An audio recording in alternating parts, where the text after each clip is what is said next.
IVF treatments పై 20,000 discount. Doctor consultation మరియు ultrasound scan ను ఉచితంగా అందిస్తున్నారు. 49 అంటే సంతానం, 49 అంటే సంతోషం. నమస్కారం అండి, మీ పేరు? నా పేరు కోటేశ్వరరావు అండి. ఏం చేస్తుంటారండి మీరు? మరి వ్యవసాయం మొన్న ఈ మధ్య తుఫాన్ వచ్చింది కదండి, తుఫాన్ వచ్చింది, నష్టపరిహారాలు ఇచ్చారండి? మీ నష్టపోయినాయండి అసలు మీకు? అంటే నేను ఏదో కొద్దిగా చేస్తా కానీ మా ఊరు రైతులందరికీ కూడా గవర్నమెంట్ మంచి చక్కగా కరెక్ట్ అయిన పథకాలు అందించారండి. రైతుకు కూడా ఇబ్బంది లేకుండా లాభం చేకూరింది. ప్రతి ఒక్కళ్ళు బాగా పండించుకోగలిగారు. జగన్మోహన్ రెడ్డి గారు వచ్చాక రైతుకు కూడా మంచి గిట్టుబాటు రేట్లు వస్తున్నాయి. అందరూ బాగా చేయగలుగుతున్నారండి. మా గన్నవరం వంశీ గారు కూడా పోలవరం కాలం మీద సొంత మోటార్లు ఇచ్చి రైతులందరినీ ఆదుకుని చాలా గొప్పగా ఈ రైతులందరూ పండించుకుంటున్నారంటే ఆయన సెలవేనండి. అసలు ప్రస్తుతం జగన్మోహన్ రెడ్డి గారు అధికారంలోకి వచ్చాక అసలు రైతులందరికీ మంచి జరిగిందా లేదా అండి? జరిగిందండి. అంతకుముందు ఎంతోమంది ఆత్మహత్యలు చేసుకున్నారు.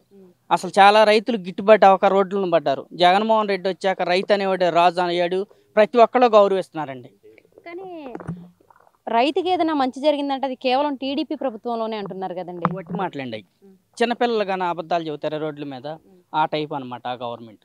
ఎందుకని అబద్ధాలు అంటున్నారండి? ఎవరు నమ్ముతున్నారు? ఇప్పుడు వృద్ధాప్యం వచ్చిన పింఛని ముసలోళ్ళు ఎంత ఇబ్బంది పడుతున్నారండి. అనవసరంగా కోర్టు కేసి ఆగం చేసి వాళ్ళని ఇబ్బంది పెట్టి ఆ బ్యాంకుల చుట్టూ తిరగలేక ఇదైపోతున్నారు. వాలంటరీ ఇంటికి తెచ్చి వాళ్ళకి డబ్బులు ఇచ్చి పాపం ఎంతో ఆదుకున్నాడు జగన్ అన్న. ఈ విధమైన బాధపడుతుంటే చూసేవాళ్ళకి ఎంత ఉసూరు అనిపిస్తుందండి. తల్లిదండ్రికి పట్టిన అన్నం పెట్టల, మరి ఆయన తెచ్చి నెలకు 3,000 ఇంటికాడ ఇస్తున్నాడండి. దాన్ని కాపాడుకోవాలిగా. చాలా గొప్పగా అందిస్తున్నారండి పరిపాలన. మళ్ళీ సీఎం జగనే, గన్నవరం వంశీ గారేనండి గెలిచేది. సీఎం జగన్ గారే అంటున్నారు, కానీ ఈసారి చంద్రబాబు నాయుడు గారు మేనిఫెస్టోలో అనేకమంది పథకాలు సూపర్ 6 అని అనేకమంది పథకాలు ఇస్తామని చెప్పేసి చెప్తున్నారండి. మహిళలకు బస్ ఫ్రీ అంటున్నారు, సంవత్సరానికి 3 గ్యాస్ బండ్లు అంటున్నారు, ఇంట్లో ప్రతి మహిళకి 1,500 అంటున్నారు, అంటే సంవత్సరానికి 15,000. ఇట్లా అనేకమంది పథకాలు ఉన్నాయి కదండి. మరి జనం అందరూ ఈసారి చంద్రబాబు నాయుడు గారు రావాలని కోరుకుంటారండి.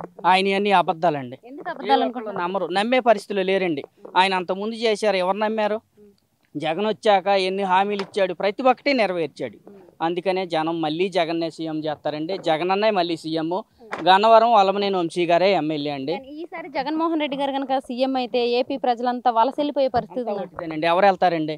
చక్కన మంచి భవిష్యత్తు ఇచ్చాడు. ప్రతి ఒక్కళ్ళకి చదువులు కానీ, సంక్షేమాలు కానీ, అభివృద్ధి కానీ పాలు పొంగినట్టు పొంగుతుందండి. అన్ని వట్టి మాటలు. ఆపోజిట్ వాళ్ళు అందరూ చెబుతారు అవన్నీ వట్టి మాటలు అండి. చంద్రబాబును అసలు ఎవరో నమ్మే పరిస్థితులు లేరు.